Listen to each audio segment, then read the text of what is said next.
Hey, listen, it's really hard to build a creative personal brand, especially for so many of us who really just want to be discovered for the thing that we do, right? We want to make shit and we want people to love it and hire us and pay us. We don't want to have to ask for money. We don't want to have to grow our following. But the truth is, it is really hard to get consistent traction if you're not building a presence online.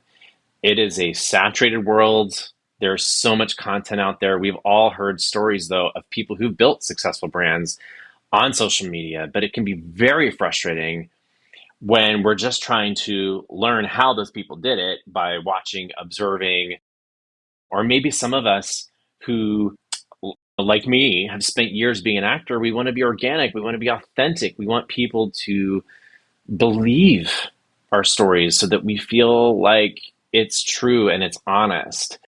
And yet, there's so many people out there teaching marketing hacks and ways to 10x your growth, and that doesn't feel organic. So here's the solution.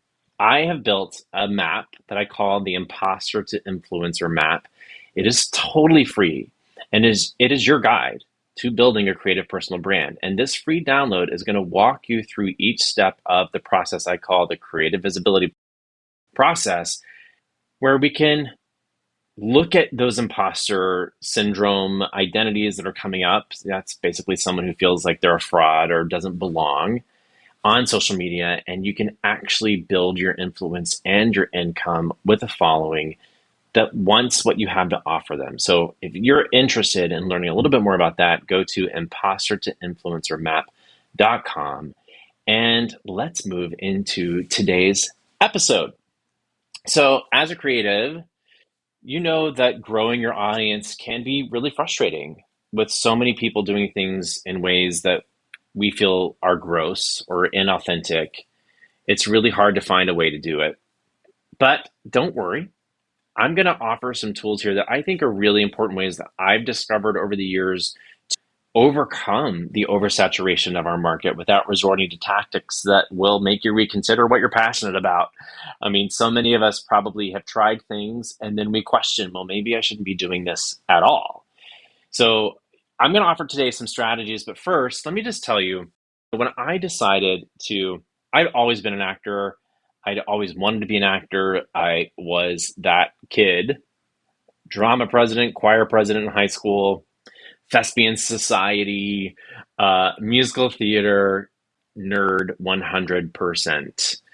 And I didn't really even realize that I was just fascinated by the people in my industry. And the number one thing I did was I had a clear vision of what I wanted. And I think so many of us can get a little bit muddy about our vision. I've learned that, and I can do that now even, right? The reason why I think I was able to successfully get on Broadway 8 times was not because of my amazing talent, although I do think I am talented, I will say, and I think it's okay to acknowledge that. There are people more talented than me. There are people with better voices, better dancing, better acting, who are more connected, maybe who went to the right schools, right? And yet I was able to do it, not because of those skills, but because I was driven, I was determined, and I really was curious and not afraid to build relationships. I learned about directors, choreographers, the people who made Broadway run, and I would meet them and I would show up at events and support them and shake hands with them or show up at an audition and say, I love your work, and not be afraid to put myself out there. And I think so many of us really step back in our fear of how are we going to be perceived? Are people going to think that I'm gross? And the truth is, if you're thinking that, if you're afraid you're thinking that, you're not that person, because we all know those people who think that, who don't think, right? They're just the people who just schmooze or kiss butt.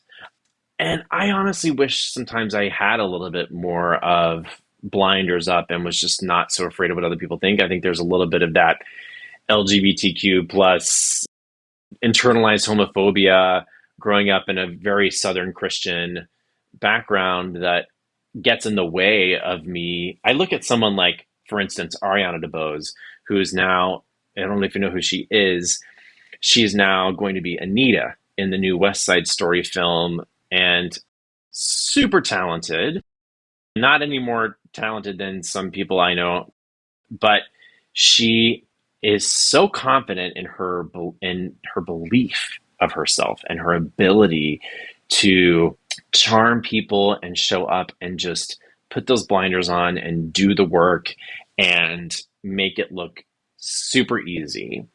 And there's no, you almost can look at her and think she's not questioning anything. She just totally owns everything she does. And the truth is, I say this all the time to clients, confidence is not the absence of our self-doubt. Confidence is the acceptance of our self-doubt. She has just as much self-doubt as you, but I think she's just been able to fully accept it, right? Okay, if that self-doubt's going to be there, it's what do I do with it? And so I sometimes wish I didn't allow my self-doubt to come into play as much as I have in my career, but I also think it's what's helped me help so many people as a coach. So today, I just want to give you some strategies that can help you unlock, hopefully today, unlock how to grow your following, because we all deserve to be known. And very, very easily, we can give ourselves reasons why we don't deserve to be known, or why other people deserve more than we do, or we can all give ourselves those things, right? Here's hopefully some things today that we're going to do to nominate. Oh, and by the way, just a little side note, if you're not following me on YouTube, there's some awesome content coming out this month on YouTube, so make sure you check out my YouTube channel. And I'm going to be launching a really cool free masterclass this month. So you want to make sure you're checking out the show notes, and you can sign up for that. Now, on to number one. The number one reason I think a lot of us are getting in our own way as far as social media goes is we are looking at what other people are making, and we automatically think that that person has filled the quota of content in that niche or in that market or in that direction, right? What I mean by that is, and tell me if this is you, you might look at somebody's Instagram, or you're scrolling Instagram, and someone makes a piece of content, maybe an Instagram Reels using an audio, and then you see someone else has made that audio, and then you see someone else has made that audio, and you're like, okay, this audio is being overdone, right? And you might think, okay, well, that person's already doing that. I got to come up with something totally original, something totally new. Or maybe I had this recently with a client who said, well, he's a fitness trainer, and he's looking at some other people's accounts, and he's thinking, well, they're making workouts and they're making reels where they're showing like a hit workout. And so I need to come up with something totally different. But the truth is, success leaves clues. Instead of seeing that as competition, right? Maybe you don't define that as competition, but that's what you're doing. You're thinking, well, they're already doing that. I got to do something totally different and better. That is competition, my friend. You want to look at it as collaboration. So collaboration over competition. If you're struggling, look at what other people are doing. Success leaves clues. You can get exposure not only by working together, maybe DMing those people who have a following similar to yours, or growing theirs, engaging with their audience, because their followers could be your followers. They might even connect with you deeper if they know that you exist. So one of the things you want to really start to look at is, when am I seeing this as competition? And what if I try actually collaboration? What you could do, especially with Instagram Reels, make a piece of content using that audio and credit the person for it. Recently, I made an Instagram Reels. I'm going to be totally transparent here. There's this woman named Deanna Giulietti, I think that's how you say her last name, who has grown her Instagram following, I think 280,000 Instagram followers, something like that at this point. All on this idea that she talks to herself in the mirror, trying on her outfits. And I learned about her from a client. And she just says, I am looking amazing. Today's outfit of the day, the OOTD, the Utada. She does this whole thing. And every single Instagram Reels, and it probably started on TikTok, and now it's of course on Instagram Reels, because that'll be another episode. We'll talk about TikTok versus Reels. Has been about these outfits, right? And I actually stopped following her because I found it so annoying. I just found her loud and kind of abrasive, very like Jersey Italian. I don't know. That's so judgmental of me, and I'm owning that. But people love it. And for some reason, I was in Oklahoma recently for an influencer event, and I had to get dressed up in a suit for this dinner. And we were staying in these cabins on this ranch. It was beautiful. And I just thought of one of her reels, and I thought, okay, I'll make an Instagram reels of me in the suit coming out of the cabin. And I did that on October 30th, literally the week after Thanksgiving, a month after I made that reel. That reel went viral, and I hit, I think last week was almost 1.8 million views on that one Instagram reels a month after I posted it. So why am I telling you this? I used to find her stuff really annoying, but now I'm like, okay, Deanna, you're onto something here, because now I have like my third viral reel. So look at other creators, understand that creating content is bigger than the sum of its parts. You can build relationships online by complimenting people, by using their content, by giving them credit, or even just copying, right? The Steal Like an Artist, a great book if you've never read it, until you find your own voice, until that one thing clicks, right? So I encourage you, start to shift or catch yourself when you get into that competition place. How can you turn that into collaboration, connection? Okay. Number two, this is a big one that gets in the way of so many of us who maybe are just starting out, or maybe who've been doing this for a while and are feeling burnt out. I want you to think about, how can you dominate, not dabble? It is so tempting to try to do everything all at once. And you can do everything, you just can't do it all at once. And what happens is we get burnt out, we spread ourselves too thin. You're not going to have enough time or energy to do it, or to do any of it well. So what you want to do is think about, how can you focus on one area and become the best at that, so that you can quickly move to the next. So you want to be the best at one, maybe two platforms. I've fluctuated over the years through different things, right? Facebook, of course. Before Instagram, I was like really on Facebook. That shows my age, right? But with Instagram, I love Instagram. I absolutely love Instagram. I, for a long time, was really into Dub Smash pre-TikTok. Now TikTok is there, but now Instagram has Reels. So I just, instead of trying to be great at TikTok, Reels, YouTube, I got rid of Snapchat because I was tired of people sending me dick pics, to be honest, because that seems to be all that happens on there. And Facebook, I just said, okay, I got to simplify here. Until you are dominating, pick one or two platforms. Maybe you love Instagram. There's like, Instagram really is like 10 tools in one, right? But if you love TikTok, own it, man. Like, just go on TikTok, learn TikTok, become a TikTok star. No, go live every day. Make 3 or 4 or 5 TikToks a day. Get on those trends. Go live and talk to other collaborators, creators. If you're on Instagram, follow the people who serve your audience so that you show up in searches, right? Dominate. Don't dabble, right? I'd rather you be really good at one really awesome platform and grow your following there than try to do all of them at once. All right. And the third thing that I think is really kind of a constant for me, that I find sort of devastating, is that so many of us are only sharing what we do, right? That we're only sharing our skills. And this for me, I've learned, I call this number 3, I call credibility versus vulnerability, because I learned over time, I've tried all of the things, y'all. So if you ever want to try to like, hey, I tried doing this and you're not going to understand, I've done them all. Okay. So you're talking to the right person here. At one point, I had an Instagram account for my coaching. I had an Instagram account for my acting. I had an Instagram account for Broadway Life Apparel. I had Broadway Husbands. I I was going crazy trying to make content for those plus Facebook. I had three separate YouTube channels to count Broadway Husbands. It, it was insane.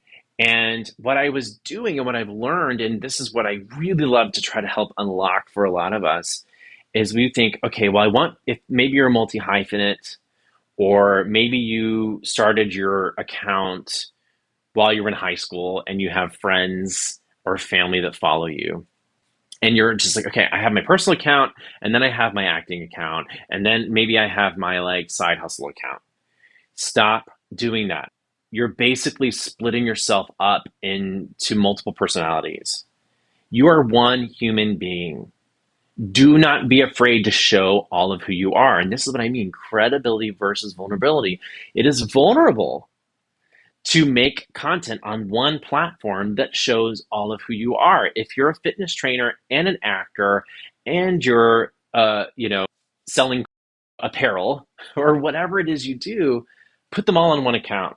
Not only is this going to make your life easier because you're not going to burn out trying to put your platform everywhere, but that's also how people are going to find you. What if you can grow one account? Like, I want you to think about this. How many people do you think follow the OWN network versus follow Oprah? More people are going to follow Oprah because Oprah is the person behind the network. Her story, her as a person, her personal brand is so much more compelling. And you have to think about that the same. She's probably going to promote things on OWN on the Oprah channel, but we know who she is wholeheartedly, full-heartedly. And that's how you build a personal brand, right? Trying to split yourself up into multiple personalities is going to limit you. It's going to limit your time, your creativity. It's also going to limit your audience. So I encourage you, and you're going to be, some people just get very scared of this. Try it, right? This is all an experiment. The vulnerability of letting people connect with all of who you are on one platform. I guarantee you the right people are going to want to connect with you and see who you are, right? I know for me, when I stopped trying to take all of those accounts and split them up, and I just said, you know what, Bret Shuford is the coach. Bret Shuford is part of Broadway Husbands. We made Broadway Husbands basically as a lifestyle account, and Bret Shuford is a personal coaching account where I really want to serve my coaching community and clients. When I stopped trying to do all of those things and just serve those two audiences is when I actually started to have fun. I started to notice more growth, not only in my coaching business, but also in my followers. It takes time though, and it takes some strategy. It takes understanding that your audience is not everybody. Your audience is a very specific person. And the more specific you can be about who that is, that's really why I love the course that I teach, the Creative Visibility course, because that's where we break that down. How do we get very specific about who it is that we serve? Stop trying to make something for everybody. Our job is not to be liked by everybody. Our job is to become known and let people decide. All you're doing is creating an invitation for people to decide if they want to be a part of your world. So there you have it.